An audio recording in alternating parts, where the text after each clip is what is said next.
What's up, everybody, and welcome to another episode of Team Chat Podcast, a video game show. I'm one of your hosts, Jarrett Wilson, joined to my right by Rachel Mogan. Buongiorno. Buongiorno to you as well. How are you on this fine evening? Feeling Post-time change? Post-time change, feeling especially Italian because Sam was kind enough to give me some leftover raviolis before we started. Yes. And even though I, air quotes, wasn't hungry, somehow I ate a bunch of the raviolis. Because they were delicious. And then also a little side salad. I don't know what that's about. All delicious. It was so tasty. Costco chicken ravioli. Everybody go check it out. Birdie and Willie were so jealous. They got a little chicken broth. They were so. They got a little chicken broth from the preparation, Oh, so they got a little treat broth. on their kibbles. You're and starving stuff like those that. poor No, they're girls. fine. They're dying. They're fine. Have you seen Birdie? Willie is skin and bones. We are trying to fatten her a bit. That is true. That is true. But you can listen to us talk about the puppies and their feeding routines here on Team Chat Podcast, along with the video games we love, the ones we hate, and everything in between, or at least our opinions of them anyway. On podcast services around the World Wide Web, such as Spotify, Amazon Music, Apple Podcasts, and others. You can also watch a video version of each episode over on our YouTube channel. Links for all that are in the description below, as well as links to our social media, such as Facebook, Instagram, and I think those are the two main ones. Which two did you say? Instagram and Facebook, although we don't use them because we are more active on our Discord server, where you can hang out with us when we're not here recording the show, shoot the shit about video games, talk about normal stuff, look at cute pictures of pets and other animals, all that good stuff over in our Discord. A bunch of baby snakes recently. Oh yeah, I saw that. Well, it's really funny. We just found a little snake when we were doing some stuff in our the creek and everything. Snooty Boots are snake buddies. I know, isn't snake that fun? pals. Throw a couple at Leon Kennedy and see what he parries. What kind of snake he parries? You know what I'm saying? Hey, that's a little in joke that you would have to be on the Discord server to know about. So go join it if you want to have a good time.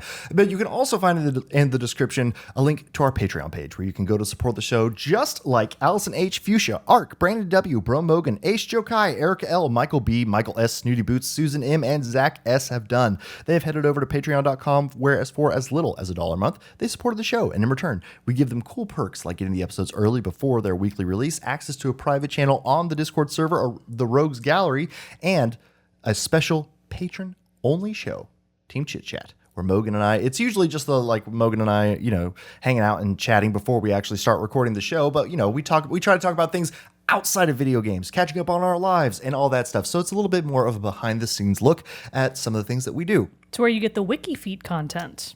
Exactly. Yeah. And that is worth the Patreon dollar. For sure. So check that out if you want. And if you can't do that, that's no big deal at all. We totally understand. And there are plenty of ways that you can support the show and get the good word of Team Chat Podcast out to the masses for free, such as telling your friends, writing us reviews, subscribing wherever you're listening to or watching the show. All of that, like I said, gets the word of Team Chat out to the masses. And for that, we are eternally grateful and love each and every single one of our viewers, listeners, and patrons alike.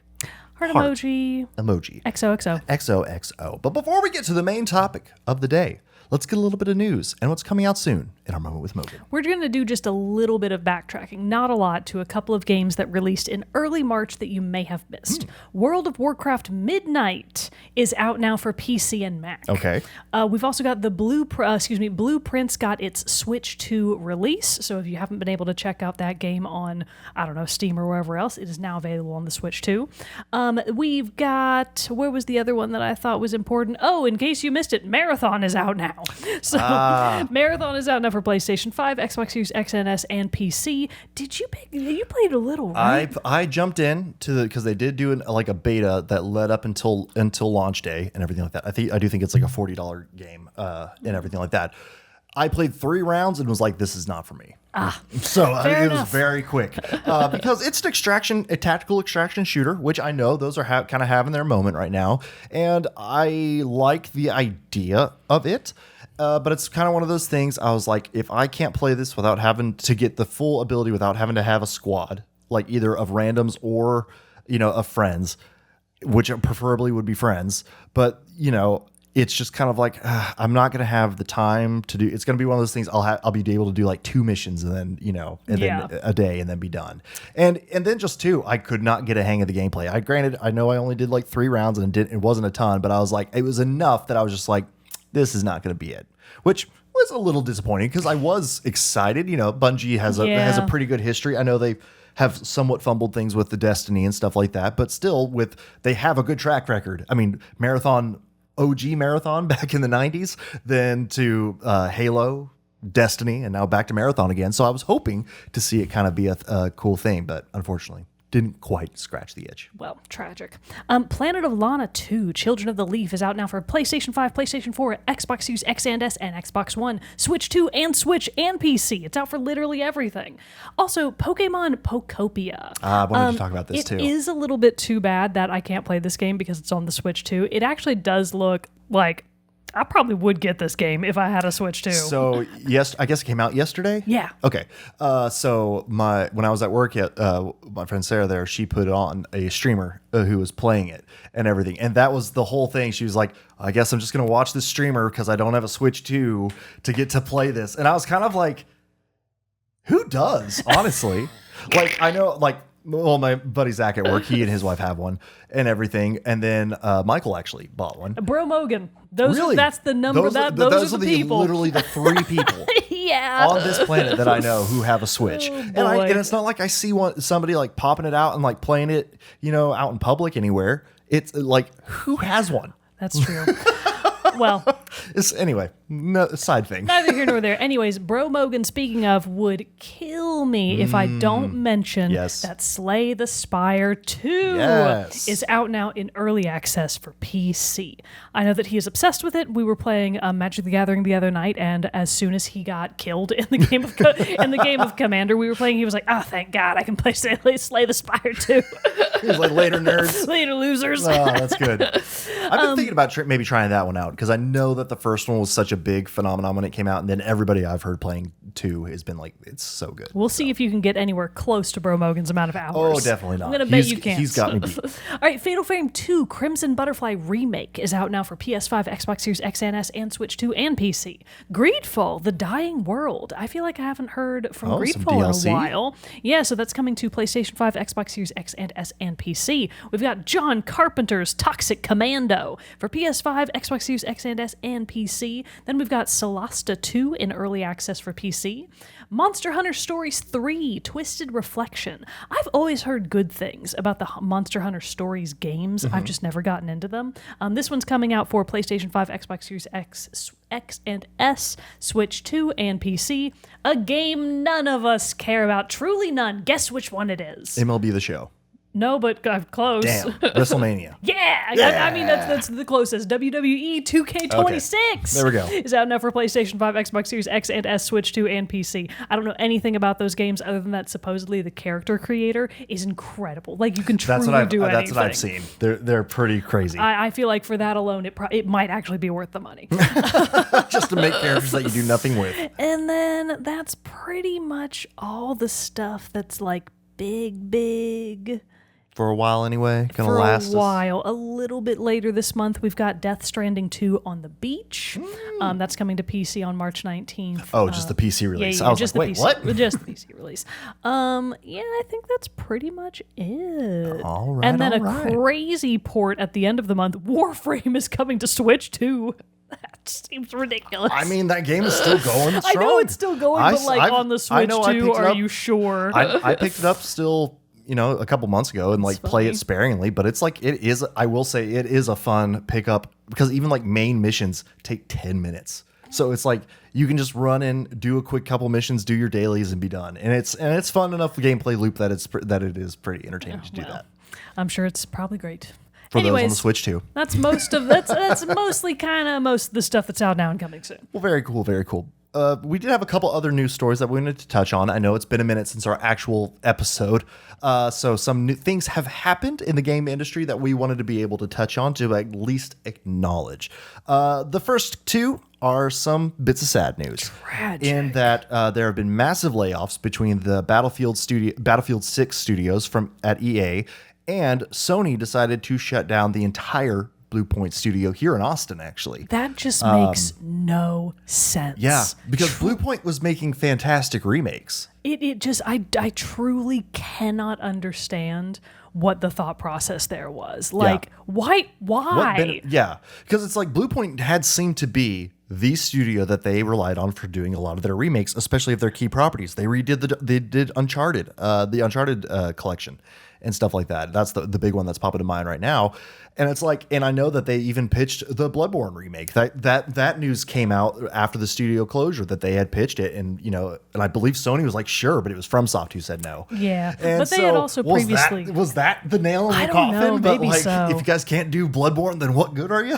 So it's like, I don't know, but that definitely sucks, especially one that kind of hits a little close to home here in Austin. I mean, they both are. EA is Oh, based that's true. here. EA does have a lot of offices my God. here too. Our local economy is in shambles. Rough one. So obviously, whenever that happens, it's a terrible thing to see that people losing their jobs and stuff like that. So hopefully, they will be able to bounce back and find new lines of employment and stuff like that. And even though I don't play the Battlefield games, Battlefield 6 was really successful. Yeah, like So, it's like record-setting release in some ways, and it's just still like I made the joke to Mogan. I was like, you do a good job, and that doesn't guarantee you a good job anymore. It's like just success means okay, cool. Thanks for doing such a good job.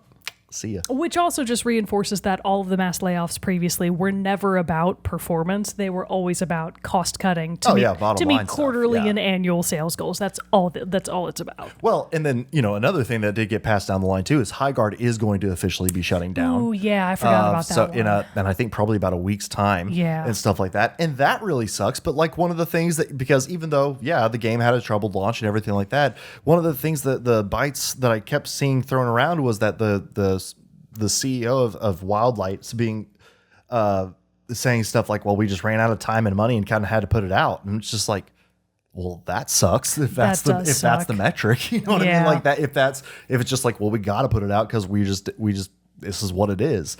And it's just kind of like, that's just really unfortunate to see. Unfortunate that then those decisions, trickle down into the people who work on the games and all that stuff. But yeah, just never a fun thing to see. What a bummer. And we do hate it. But also in more shakeups, Microsoft is seeing, or Xbox specifically, yes, is seeing some shakeups over there, whereas Phil Spencer is going to be retiring as the head of Xbox. Sarah Bond was let go from her position at Xbox, and then there's going to be a new CEO whose name I am blanking on. Asha, I want to say. Asha something? Hang on, let's see here. I just had it pulled up. Blue, blue, blue, blue, blue, blue, blue, blue, blue, blue, blue, blue. I was right. Asha Sharma. Asha Sharma. So, big thing. I mean, that's just a big deal because like Phil Spencer has been at Xbox for a really long time. And honestly, though, I'm like surprised it quasi took this long. Yeah, I was thinking when I heard the news, I was like, damn, Phil Spencer probably needs a nap. Because like Xbox has been through some troubled times, and a lot of that has been under his leadership. And I mean, not to just like directly but it's not like blame, it's not like he's been knocking it out of the park. Yeah, it's like there have been wins. Xbox Game Pass was a big one when it came out, but now they changed this pricing structure, and that's seeing people fall away. They had a lot of problems with that. A lot of, maybe not the official reasoning for her being let go from her position, but Sarah Bond was the one who kind of spearheaded the Everything is an Xbox campaign, which did not sit well from the articles and stuff I was reading with people who worked on the team, because like, what do you mean everything's an Xbox? This is what we are, is making Xbox. It is also interesting that now Microsoft is also kind of vaguely walking back sort of the things that people have been calling them out for years now, which is, hey, you're not making games and you're not making consoles. What are you good for? So I think they're walking back some of that, and it's like, ho, Xbox, you thought we were serious about that whole, we're not going to make games and consoles anymore? Like, we were just kidding. You should have known we were just kidding. That was a silly little joke we were doing. So that'll be interesting to see what happens with old Xbox. How the turntables, Xbox? And just what will Ash's like first big thing to be to like, to be able to put her, make her stamp on the brand. I do think some people are nervous about specifically her being appointed to the head of gaming because she's coming from their core AI division. So I think a lot of people are like, ooh, what's that gonna look like? That's worrisome. So I don't like it. It will be honestly very funny to me if they do all of these switch arounds and it exclusively gets worse.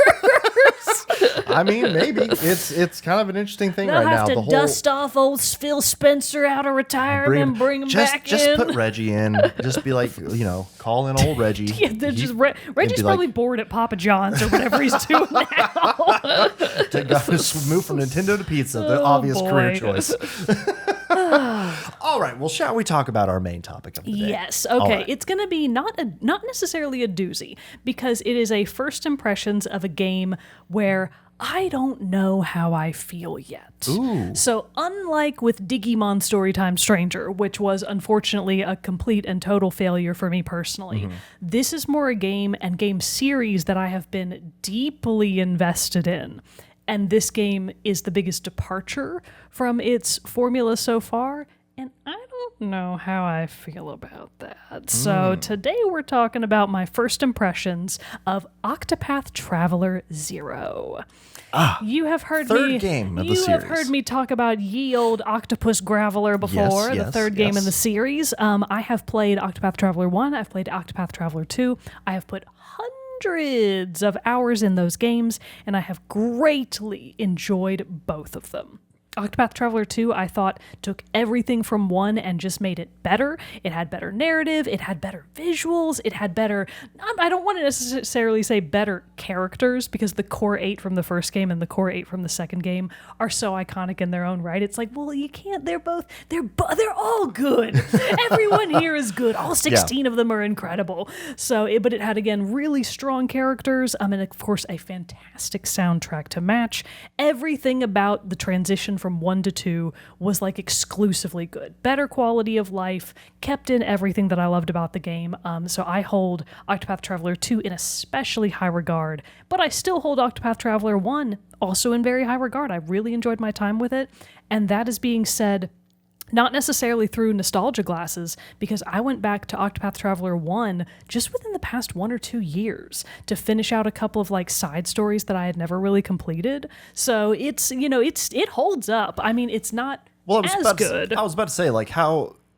Because from like looking at it, obviously, like, you could throw in the new mechanics and different things like that, story beats and all that into the second game. But like, because of how much you loved the first one, and remember, I was going to say, like, could it ever fall out of style, or is it one that would like always kind of like just be good? Because the art style lends itself to kind of be eternal. I mean, it's timeless. It's going to last for 1,000,000 years because great it's always music, going to look good. And stuff like that. So it's kind of like, does that have a shelf life, basically? Interesting question.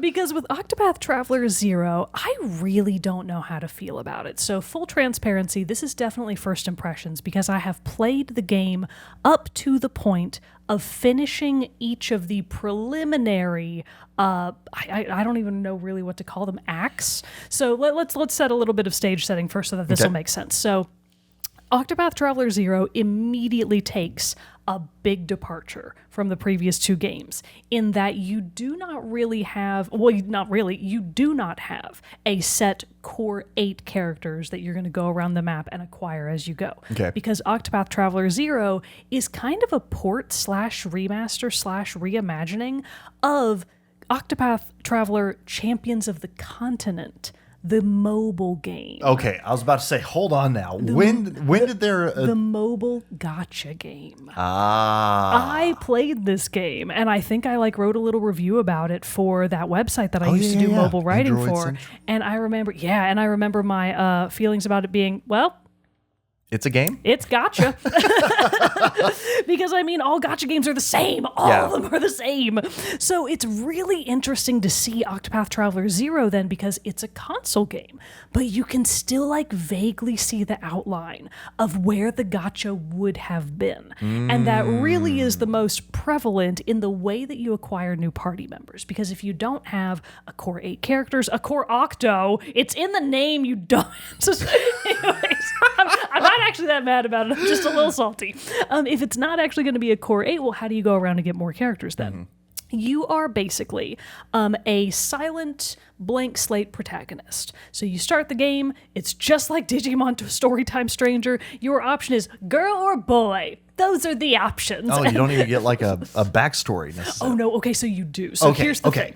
Okay. We will very much talk about that a lot more a little bit later. I'm just going to sort of set the stage right now. Sure. So you are picking your character, male, female. You get to name... Yeah, you do get to name yourself. You get to name yourself, and then you get to pick a couple of little RPG elements that I actually kind of liked. It gives you a selection of when you were up and coming, when you were a kid and you were training for XYZ XYZ thing, who was your mentor? And it'll be like a person that did magic, a person that did, like physical fighting, or a person that did like an herbalist. Yeah. And that will kind of give you a certain set of skills, like not a ton of them, but a preliminary set of skills. So like, I think I chose the one that was, I don't know, like Oh my goodness, like apologies. a monk or something. I don't remember what it was, but that gave me the initial buff/debuff skill. I think it was just a buff skill of being able to raise my, I don't know, like critical rate and speed or something like that. And it doesn't matter. You get a certain skill depending on certain backdrop items that you choose. In addition to physical items, like they give you a little menu of, you can get the mysterious ring, a scrap of a letter, the box that never opens. And it's like, okay, what are we going to do with these? Yeah. I don't know yet. I haven't gotten that far, but I want to know. So there's a couple of little fun things that they sprinkle in there to make it a little bit more interesting. Your character customization is pretty light. There's like it's 2D HD pixel art, right? There's not a ton that you can do there. There's a few different hairstyles, a couple of different colors. You can change your little outfit color, and that's pretty much it. So you start the game, and you actually I'm trying not to get into it too much. You do actually have a backstory, because your tutorial section is you playing through your local town wish veils, like summer festival. It's autumn festival or something. They're eating a bunch of food and they're gonna kill a boar and roast it. Classic small town stuff. Sure. So you're going around town. You're learning how to interact with the NPCs. You're learning very basically how to do fighting stuff. You do like a little sparring match with your father, who's like the head of the city guard. Not even city guard, like town guard. This is a small village. And then you go do some errands for people around town. It's the classic Octopath. Here's how you do stuff in the world. And you are accompanied by your friends. Then I don't remember exactly what his name is. I want to say it's Fen. It was something like that. And then girl character. Oh boy, what was her name? Uh-oh. I'll call her Marion, because I can't remember what her name was. Marion. Her name was something. It was kind of important. So you've got Marion, not her name. I just can't remember what it is right now. You've got Fen, maybe not his name. I don't know if I'm right about that. And then you've got third girl character, who is like she's like a, what's it called? Not a nurse, a nun in training. So she's like in the clerical school. And her name is Sasha. I was going to say Maria, because then it's like Sound of Music, No, Nun in Training. I don't know. I can never remember characters' names. You know this about me. I'm just not going to remember. But so you're going through town. You're getting to know your various NPCs that are your friends, and then disaster strikes. Dun, dun, dun. Because through other cutscenes that you see that take place outside of your town, you come to understand that someone is looking for a ring of some sort. And they have identified, or like they've gotten a tip that the ring that they're looking for is in the town of Wishvale. And this is like, you gather from the cutscene, a very powerful woman talking to an equally very powerful man. They're somehow in cahoots with each other, but they're maybe not entirely on each other's side. There's like some tension going on there. Mm-hmm. So what you know is that the woman, Lady Herminia, has told the man, I want to say his name is Tyrone. I don't remember. But Lady Herminia's right. I'm right about that one. I know at least one of them. 1 for 10 right now. 1 for 10. And then she's talking to the guy. I don't know. He's got long blonde hair and he wears red armor. That's so that I'm going to call him Tyrone because I don't remember what his name is. So she tells Tyrone, like, oh, well, the ring you're looking for, it's over there in Wishvale. And so he like basically amasses his army of like a not entirely legal militia that he's not really supposed to be in charge of, but they only take orders from him. So, what are you going to do? Right. So he raids the town of Wishvale. Him and all of his soldiers roll up into town, and they don't even ask for the ring. They just take it? They just no, they don't even take it. They just immediately start like killing and burning and just decimating the town to the ground. Damn. And they don't even find the ring that they're looking for. But during the course of that raid, basically everyone in Wishvale, as far as you can tell at the time, is like killed. Like everyone is murdered except for your protagonist and your 3 friends. Marion, Sasha, and Fen, that's definitely their names, guys. At least I didn't call them all Shelby and Trevor, right? Yeah, that's Give true. me some credit. So anyways, you and your 3 friends escape, or at least you almost do, but at the last second, while all 4 of you are escaping out of the village, it's burning in the background behind you. By the way, your protagonists, mom and dad, were both murdered basically right in front of your eyes. I mean, your dad gets cut down in front of you. Oh, damn. And then you like go back into your burning home to discover your mother killed on the floor. You don't even really, well, your character doesn't know what happened to her. You, the player character, know what happened to her. So it is just a shambles out there. They're trying to escape the city, but at the last moment, Fen decides, like, he's kind of a hunter-protector type, so he's like, I can't just leave them behind. He runs back into town, and Sasha, the little cleric girl, goes after him. So you and Marion, probably not her name, definitely not her name, you and Marion do escape. You follow this other person that is like, not necessarily, it's not a bad guy, it's just sort of your village outcast, for lack of a better word, sure, who just kind of lives on the outskirts and does like magical research and stuff like that, like an eccentric person on the outskirts. You follow this person to their home in the mountains to safety. So I think canonically it's supposed to be that a few years go by between the events of Wishvale being destroyed and when the game sort of flashes forward to the current present. Right. So now you're in the present. So fill the space while I take a drink. All right, so we're in the present. We're with our friends.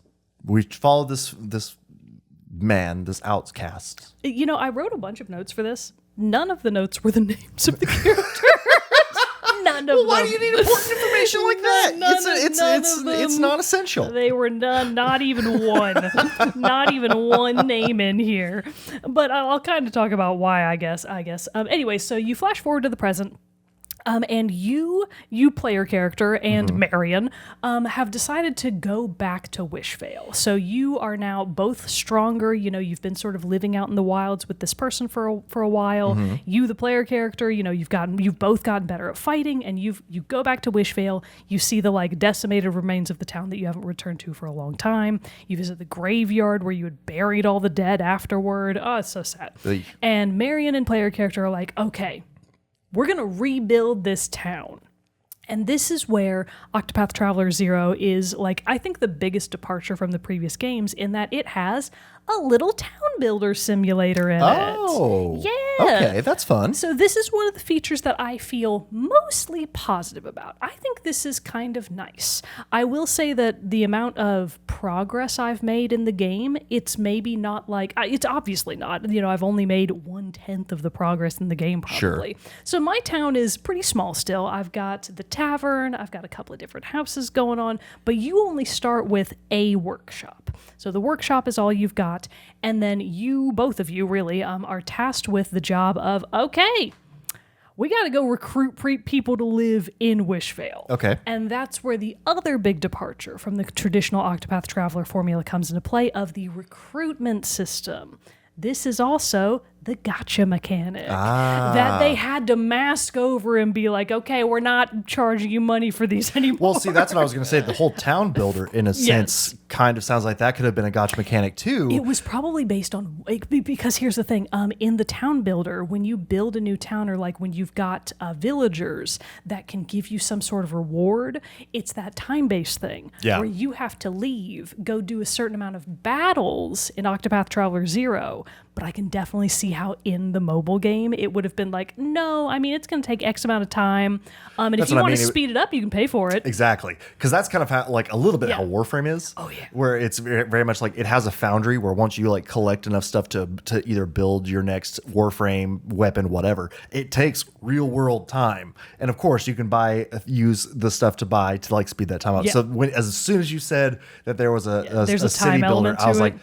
guarantee you in the gotcha game version that it was like, build your town hall, upgrade, you know, we'll be done in 24 hours unless you spend 10 crystals. Yes. Oh my gosh. I want to think that wasn't the case. I don't really remember from Champions of the Continent what that was like. I probably didn't get far enough to really get my hands on it, but I can see the skeleton. I can see the bones underneath. Signs. Yeah, I can see the signs. I've been around the block once or twice. Can't fool me. Can't fool me now. So the not the gotcha system, the recruitment system now is how you acquire new characters for your party and how you acquire characters for your town.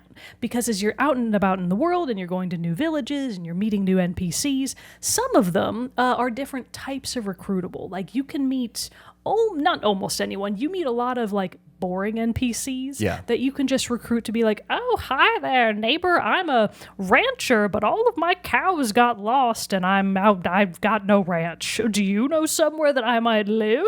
And it's like, boy, oh boy. Your lucky day. I've got a brand new town just down the road. What good news I have for you. We got a brand new town right down the road. So you can recruit normies, and then you can also recruit fighting characters, people that actually join your party and fight alongside you. And those are all kinds of characters. I mean, each of them sort of has their own backstory. You don't get to learn a lot about it, at least not in the section that I've done. That could change later. But at least at the outset, none of them really have like super defined backstories. So let's talk about that a little bit more. Okay.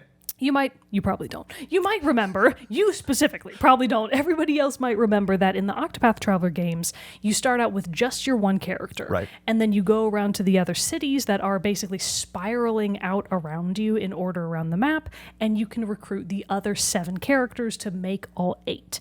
And every time you get to one of those new characters, you have to play their chapter 1. Right. You become that character. You play their chapter 1, which sets up their whole deal. You understand their motivations, you get to know their personality, and more importantly, you get to know what is motivating them to join you. Right. What kind of task are they trying to do? Is it revenge? Is it that they want to be the best merchant in the world?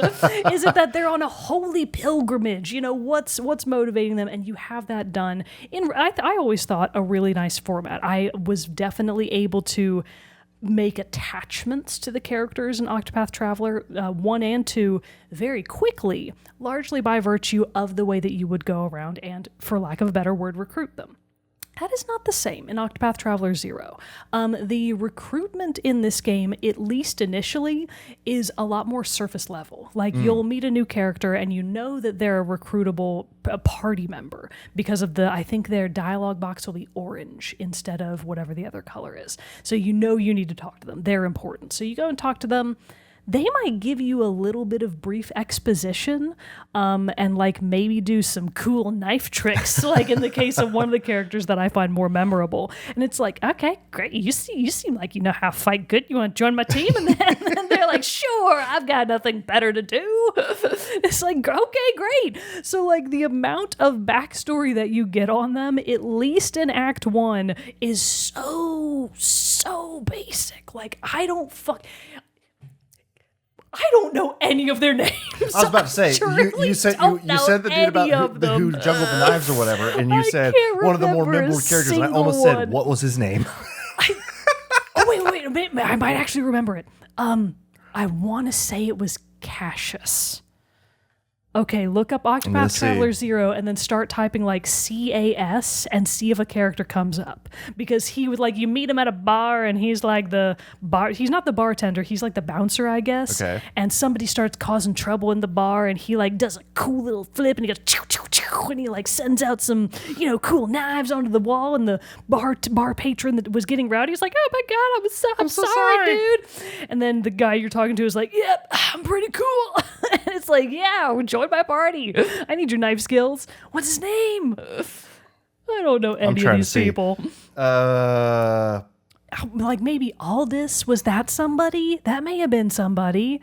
There is a Cassius in Octopath Traveler 2. Oh, fuck. I've gotten my characters confused. All right, hold on. Here's all playable characters list. Recruitable characters. That's the one that you actually need because it's different. Well, I mean, I'm not sure that it's different. All right, hang on. I'll look at the chart. I'll recognize his thing. All right, hang on. He's not a scholar. You'll recognize his thing. His icon. I'll recognize his icon. His penis, obviously. No, couldn't remember his name, but can remember his penis. Listen, I don't have to justify myself to you. Kelsis. I was so close. Very close. All right, you can't fault me too hard on that one. I really tried. Kelsis. He's the only one I remember. And because I liked him the most. Everyone else was so boring. I could not give fewer fucks about them.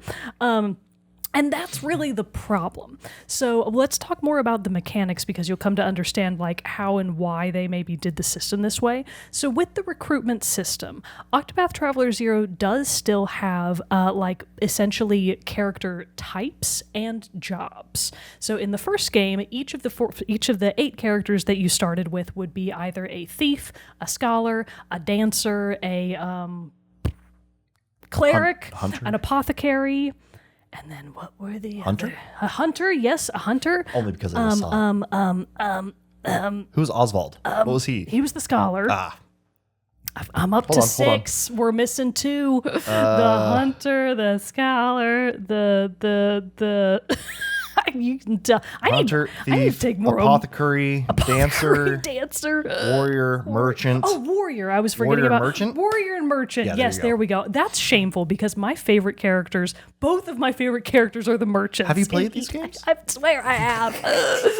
So anyways, those are your 4 character types, and then there are also jobs on top of that in the previous games, meaning that if you had a warrior, you could give them a job to be an apothecary, which would give them access to both weapon types of the warrior and the apothecary, and it would mean that you gained access to the additional skills of the apothecary on top of your warrior. Now, not usually the full set of skills. Like, for example, Casti in Octopath Traveler 2, she had the concoct ability, which was unique to the main apothecary. Okay. So you could not concoct with other apothecaries, but they could still learn like the basic healing spell, the poison spell, etc. It's kind of, sort of, like that in Octopath Traveler 0, but not really. So essentially, your protagonist, you get to choose what your character class is going to be at the outset. I believe I picked Thief, simply because I have never been a thief in any of the other games to start with, so I thought I would mix it up. Sure. So I started as Thief, and then your main character does eventually unlock the ability to get job classes. So you can become a thief and a dancer, a thief and a scholar, etc., etc., but the other characters can't. Oh. Basically, when you recruit them, you just recruit them with whatever class they currently have. They're either a scholar or a hunter or so on and so forth, and that's kind of it. But then there's this whole new system where they basically have equipable skills. So each character has a new menu, like it's different from the previous ones, where they have active and passive skill slots. And you play your character, you go around the map, and by progressing the story and doing both main and side quests, you gain access to new abilities. Like, that's how you get skills. So you can learn, for example, okay, I'm going to learn an ability that allows me to do a double spear attack. I'm going to learn an ability that lets me do a little healing spell. Here's one for dark magic. As you learn those skills, you can then equip them to the characters that you're recruiting, either as active skills, they actually have to be active to be able to go there, or as passive skills. And the whole job point system, the JP system from the previous 2 games, that's still kind of around, but in the sense that you have to spend JP very wisely, because you can either learn new skills for your character's base class. Like if you're the scholar, if you want to learn new magic skills, you have to use your JP on those. Or you save it up to unlock new active and passive skill slots, because you don't have access to all of them at once. Okay. So the idea being that you could take a scholar, for example, eventually unlock their entire base scholar set, but then you've got all of these passive and active skills that you can just kit out with any kind of utility you want, and like really Swiss Army knife your characters. Huh, that's pretty cool. So the pro to that is that there is a ton of customization available, and when I've seen other people talking about it on the forums, a lot of people really, really seem to like it. This is one of those things that I'm not fully sold on. Like, I'm not entirely sure how much I like it yet. A lot of that could have to do with just how far I've made it in the game. I don't have that many skills available yet. I haven't unlocked that many skill slots for the characters that I've recruited. But, you know, I can see the potential. Yeah. That's what I'm trying to say. Like, I can see the potential, how it could be a really deep and interesting system. But honestly, like, if I'm consulting with my heart, I kind of just miss the system from the first 2 games. I kind of just want the job system back, because I've never met a JRPG with a job system that I didn't like. The Bravely Default games, Yeah. the Octopath Traveler games, all job systems are good systems. Not necessarily Octopath Traveler Zeros, but the other ones. Yeah. They're all good. So I'm not entirely against it, and I'm not entirely for it yet. I think I will just have to play more of the game to really decide where I'm going to land on that. Is it just because it's new? Or is it just like, why did you change it when what is it more of a case of if it's not broke, why fix it? So there's part of me that does think that if it's not broke, why fix it? But there's also part of me that thinks if you're the game developer, you're probably bored. But you know what? That's not true because Atlas didn't develop. It was Acquire. Acquire developed the first two Octopath games. They didn't develop Traveler Zero. So it's another. So it's a different. It's some different. I don't exactly remember who the developer is. Sorry, but yeah, it's a different studio. So they're working with a lot of the same assets, but they're not. They're like the soul just isn't quite there to me. And again, a big part of that is related to the way that you recruit these characters, right? Because you, first of all, have access to far more than 8. Like I've got, I want to say 8 to 9 that are in my recruitable party right now. Sure. But there are many, many of them. I want to say there's upwards of 30 in the game that you can actually wind up recruiting. So there's a ton of them. This list that I saw said Yeah, it's quite 36. 36. That sounds right. Oh, because it would have to be a multiple of 8. Oh, yeah. And the reason it would have to be a multiple of 8 is that another really different thing they've done in the game, mechanics-wise, is the front and back line. And this is actually something that I really like. Like, I think this is pretty cool. Okay. So basically, you've got, you remember from your Octopath demo, you've got your 4 characters. Well, you only got through the demo, so never mind. Yeah, I never had more than just like but 2. Theoretically, at any time in the first 2 games that you have gotten all of the characters in, you would have a party of 4. Yes. Your main character and then whoever other 3 you wanted to swap in and out of your party at the time. And you would only be able to swap the other 4 in and out if you went to a tavern and swapped somebody for somebody else. That was the only way to get other characters to gain XP and to unlock more job points for them, et cetera, et cetera. So you had to do those swaps, except for one like specific rare event where you would get to fight with all 8 of them, and it was epic and awesome. That's cool. Yeah, it was the best in the first 2 games. In Traveler Zero, you have your front line of 4, and then right behind them, you have a back line of your backup 4.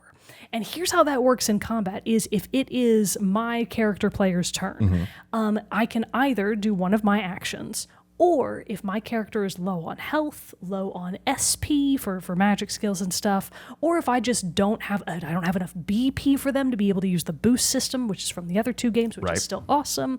If I'm missing all of that, or if I just know that the enemy I'm fighting isn't right for my player character, on their turn, I can swap them out for who's in the back line. Oh, so as long as it's their turn, the backline player can come in at any time and take that turn instead. And while the other character is in the back line, they will regain a little bit of HP and SP every turn. They will also continue to gain BP at the same rate as everybody else. Oh, okay. So let's say that I've got my front line of 4 and I fully boost all of them on their turn. Next turn comes around, they're all out of BP, but I swap them all out for whoever's in the back line behind them. I've so you got can kind another, of always keep a rotation of fully charged up That's the idea. companions. And that's where the difficulty also comes from, because it makes managing your resources and your turn order really, really complicated. Okay. Because you have to always be thinking like, okay, I need this person's skill to do XYZ thing. They don't have enough BP yet. Do I need to move them to the front line or the back line to make sure that they can use items to regain enough to be able to do that kind of stuff? Or you get around and you did it wrong and you're like, oh shit, this character doesn't go until the very end of the turn order, which is not how I needed to optimize this. So there is both the opportunity for great, incredibly lined up plays on your part, and also if you fuck it up pretty bad. Ooh, okay. Which honestly I really like. I think that really raises the stakes of combat, and I think that that's a really interesting system. I wouldn't say I like it better than Octopath Traveler 1 or 2's, but I definitely see how that would be really, really fun in much more difficult battles. Well, it definitely like gives you a little bit more flexibility just in terms of like battle / how long you could last in a battle. But I definitely see where like while it adds the complication of like balancing that, it also does maybe make it a smidge easier. So You would think that. Okay. I think that the way the game makes sure that isn't the case, because I died multiple times. Okay.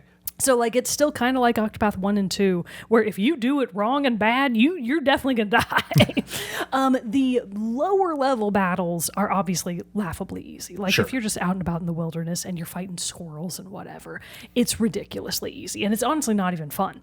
One of my primary complaints about Act 1, at least, is that you do a lot of backtracking between the towns that you're visiting, because you've basically got 3 separate storylines happening that are related to the 3 primary antagonists of Act 1. Lady Herminia, like I said, Tyrone, and Sasha? Wilfred. I don't know what his name is. He's from he's an auteur. He's a playwright. He's an artiste. I don't know what his name is, but he's from the city of Theatropolis. So I remembered one more thing, guys. There I we go. remembered the name of a Very city. on the nose name. Very on the nose so that I can remember it. They named it that for people like me who aren't going to be able to remember anything. So anyways, so there are 3 primary antagonists, and you are basically following the chaptered storylines of each of them from place to place as you get new basically milestones and progress their stories along.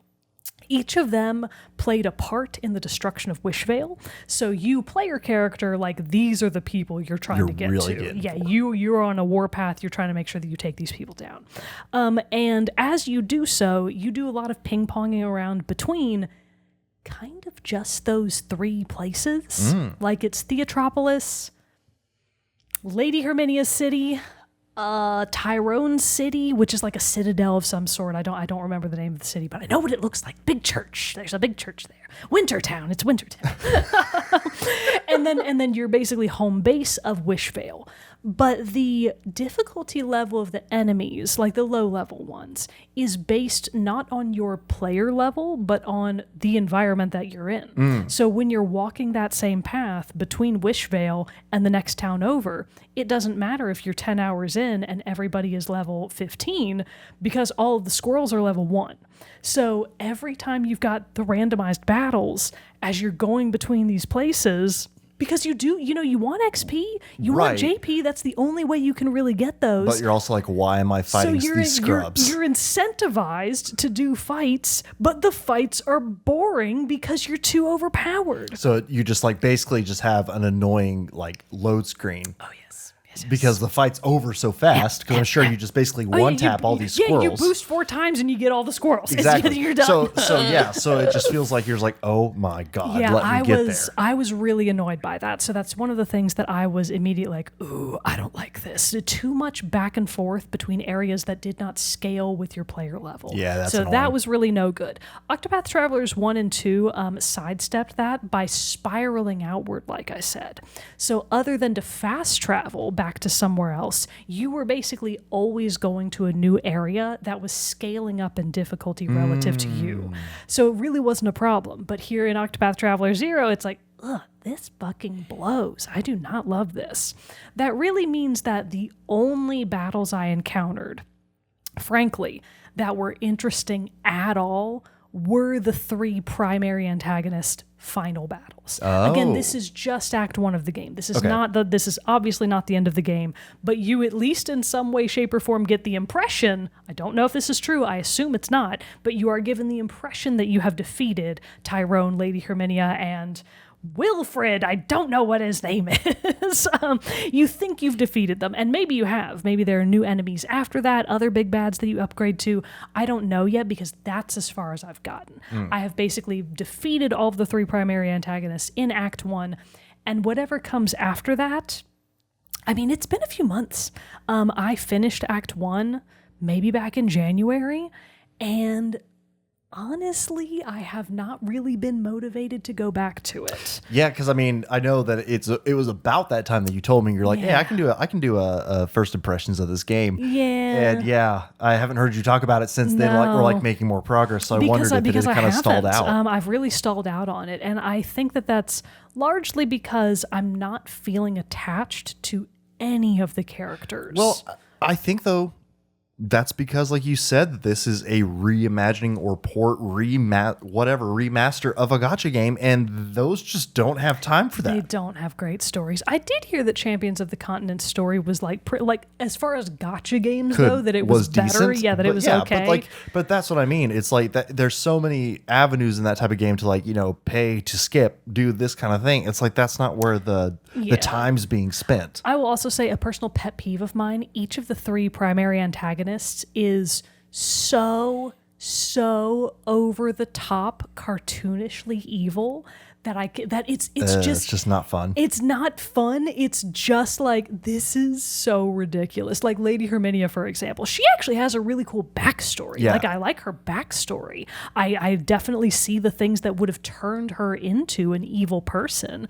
But it's to the extent of, like, she'll have a meeting with all of her servants, and then one of them slightly does something wrong, so she starts stabbing all of them to death. And it's like, really? All of them? And she's like laughing and dancing and stabbing them, and it's like, okay, that's great. And then you go to Wilfred, again, not his name, that's just what I'm going to call him. Okay. And he is a serial mass murderer who kills everyone that he encounters. See, I'm having a really hard time, like, visualizing this within the Octopath games, because they just seem like, the art style and everything just kind of makes it seem not like cheerful and happy, but just like more lighthearted. Here's the thing, like, I definitely, because the first two games absolutely had darker storylines, like especially Oswald's story. Yeah, Oswald's was pretty dark. Oswald's story in Octopath Traveler 2 was like, oh my god, but also like he was kind of a klutz, so like it was kind of like a mixture of like the light with the heaviness. Yeah, so I really liked all the stories there, and I feel like even though the enemies in those storylines were in many cases, evil beyond what you would expect any normal person to be, they felt like they at least had a certain amount of restraint to give their storylines gravity. Whereas with these three villains, they are so evil that it doesn't even feel remotely realistic. Well, and like, who are going to be the bad guys of Acts 2 and 3? I don't know. What are they going to do to top that? I think it's just, I don't know this for sure. I feel like it might just be these three again, but like they somehow managed to come back. I don't know. Oh. Anyways, a side story to that is that each of them is the holder of one of the rings of power, because I totally skipped over that, but that ring back in Wishvale is actually in Wishvale. It is the one ring. You find it afterwards. So your player character has one of the 8 divine rings gifted by the gods. Okay, this is just Lord of the Rings. I know, right? Anyways, it's a little silly. But the 8 gods have always been a part of the Octopath Traveler lore, so that at least totally checks out. So as you get the other rings from the people that you're defeating, your character does gain divine skills, and that unlocks even more cool stuff that you can then do in battle. So I like that. I like the ability to get divine skills. I think that's super fun, but I did not find really any of the main antagonists' Act 1 stories very compelling, because they were just so silly I couldn't take them seriously. Yeah. And then I also could not get attached to any of the characters, because by virtue of being a voiceless character, your protagonist, even though they have this tragic backstory, right? Like, let's say Marion is kind of always with you. Like, your friends from your original town of Wishvale are kind of always with you as the voiced NPCs. Mm-hmm. You, player character, you don't talk.